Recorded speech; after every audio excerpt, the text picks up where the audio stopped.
students, welcome back. This is Torres, elbow bump. How are you? Are you doing okay? Is your family okay? Remember, if you need anything, please send me an email and I'll do whatever I can to help. So lucky you get to hear my voice, but instead of a lecture, I will be showing you how to create a box plot on Excel. Yay! Let's review a little bit about the box plot, also called the box and whisker plot. It all starts with the 5-number summary. The 5-number summary is the descriptive statistics for the minimum, the lower quartile, the median, the upper quartile, and the maximum. It divides the data into 4 equal sections so that 25% of the values of the data are between the minimum and the lower quartile, 25% of all the values are between the lower quartile and the median, 25% of all the data is between the median and the upper quartile, and finally 25% of all the data is between the upper quartile and the maximum. The 5-number summary can be graphically represented or visually represented using a box plot, also called the box whisker plot. How the box whisker plot works is that a line is drawn for each one of the 5 numbers on either the horizontal x-axis or the vertical y-axis. So for example, in this representation, here is the minimum, here is the lower quartile or first quartile, here is the median, here is the third quartile, also known as the upper quartile, and here is the maximum. The values between the first quartile and the third quartile make up the interquartile range. Because the median is not affected by outliers, it gives you a very clear representation of what the data would look like without the effects of outliers. To get more information about box plots and the 5-number summary, I will link the lecture for this in the description box below and also in a card. For this video, I will be using Microsoft Excel for Microsoft 365 MSO. Your version of Excel may be different, but this is the one I'm going to use for demonstration purposes. You can find where your information is for Microsoft Excel by going to File, down to Account, and About Excel, and you'll have the information pop up at the top. Before we start to work with the functions on Data Analysis Toolpak, you want to check to see if it's already been loaded. Start off at your regular home page, and then one of the tabs at the very top will say Data. Click on Data. If you want to go all the way to the right, and you will see either an icon or something that says Data Analysis Toolpak. I don't have it installed on my version already. If you do not have the add-in, I will link the video that will show you how to add the add-in in the description box below. For those of you that don't already know, this wide part of Excel is called the ribbon. Here I have installed Data Analysis Toolpak because I can see on my data ribbon it is all the way over here on the right hand side, and it even has a little special section called Analysis. So I'm ready to go.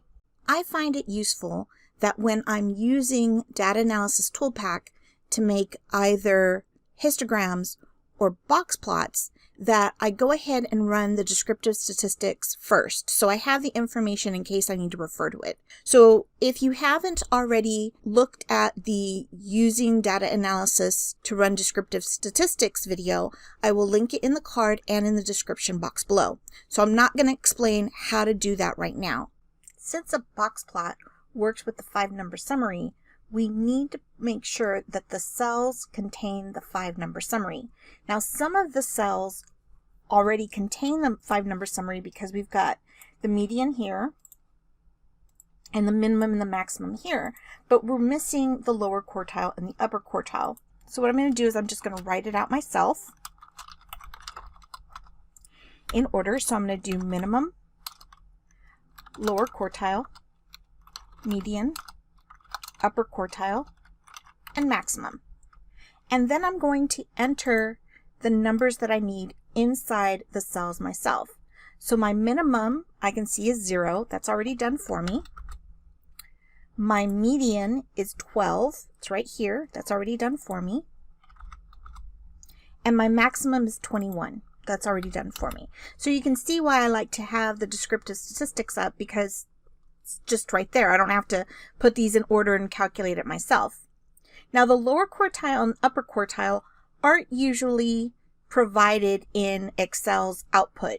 So I'm going to have to figure those out myself. And I can do that by just taking the average of these two numbers. So I've got 12 plus 0, obviously that's 12, divided by 2, and that number is going to be 6. Same thing here. I'm going to take my calculator, clear it out, and 12 plus 21 is 33, divided by 2 is 16.5. So this is going to be 16.5. Okay, so far so good. Now I'm going to do the following. I'm going to go ahead and highlight those numbers and select it. Then this time I'm going to go ahead and go into Insert and over to where it says Recommended Charts. I can click on a couple different places up here, but what I end up usually doing is just going to Columns and then More Column Charts, and it gives me all of the different charts that they have. Another way to get to the same place is to click on this little corner arrow and click All Charts, and I get the same menu. So there's a couple different ways you can get to this point. If you scroll down a little bit, you'll see that you can find the box whisker function. Just tap it once, select it, and OK. And here is your box whisker. Super easy. Now there's a couple things we need to do, and I want to explain before we go too much further. First of all, I'm going to go ahead and double click on the title so that I change it. I don't know if you can see very well, but right here in the middle, see that little tiny X? That little tiny X is trying to show you where the mean would be. Because remember, we don't have the mean here, but they're still trying to give you that information, which is fine. That's not a problem. But one thing we want to do, because it's so hard to see that gray, is we can do a couple things. First of all, we can make that background color just a little bit lighter, so we have a little bit more contrast.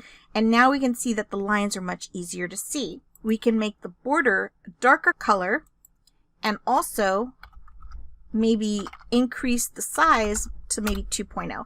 Finally, what we want to do is you want to click on the bars themselves, and you want to click Inclusive Median. Inclusive median includes that center value if you had an odd number of values. That's all it's doing. And there it is. Super easy to do. Currently, I'm creating more videos to explain each one of the Data Analysis Toolpak features in more detail. I hope you found this information useful and informative. So that's it for today. With that said, don't forget to check your emails, check Blackboard, do your homework, and subscribe to this channel. Even better, hit that notification bell so you know when there are new videos for this course. Okay? This is your teacher Torres saying stay safe, and I will be waiting to give you a virtual elbow bump in the next video. Ciao!